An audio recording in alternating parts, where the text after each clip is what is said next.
ఇండియాలో లాస్ట్ 3 ఇయర్స్లో school fees 50 to 80% increase అయ్యాయి. ఒక నర్సరీ స్కూల్లో 1,50,000 పైగా యాన్యువల్ ఫీజు ఛార్జ్ చేస్తున్నారు. ఇది కాకుండా 8,400 పేరెంట్ ఓరియంటేషన్ ఫీజు కింద ఛార్జ్ చేస్తున్నారు. టోటల్ నా నర్సరీ ఫీజు 8,400 కూడా అయి ఉండదు. But seriously things are getting scary. ఇలా ఎందుకు జరుగుతుందో తెలుసా?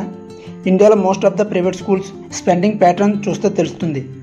టీచర్స్ అండ్ స్టాఫ్ కంట రియల్ ఎస్టేట్ మీద ఎక్కువ ఇన్వెస్ట్మెంట్ చేస్తున్నారు. Most of the private schools are earning 30 to 40% of margin. ఈ ప్రాఫిట్ని ఎడ్యుకేషన్ ఇంప్రూవ్ చేయడానికి కాకుండా ల్యాండ్కి, ఇన్ఫ్రాస్ట్రక్చర్కి యూజ్ చేస్తున్నారు. ఇంకా దారుణం ఏంటంటే హైదరాబాద్, ముంబై, ఢిల్లీ లాంటి మెట్రో సిటీలో 1,00,000 నుంచి 4,00,000 యాన్యువల్ ఫీజు ఛార్జ్ చేస్తున్నారు. మనం ఏమనుకుంటాం, హై ఫీజు అంటే high quality education, right? So sweet. ఒకసారి మీరు ఆలోచించండి, ఏదైనా స్కూల్ యాడ్ చూసినప్పుడు మీరు అబ్జర్వ్ చేస్తూ ఉంటారు, మా దగ్గర బెస్ట్ క్వాలిటీ టీచర్స్ ఉన్నారని కాకుండా మాది చాలా పెద్ద క్యాంపస్, మా దగ్గర బెస్ట్ ల్యాబ్స్ అండ్ ఇన్ఫ్రాస్ట్రక్చర్ ఉన్నాయని చెప్తారు. మనం ఫీజు కట్టేది ఎడ్యుకేషన్కి కాదు, వాళ్ళ బ్రాండింగ్కి.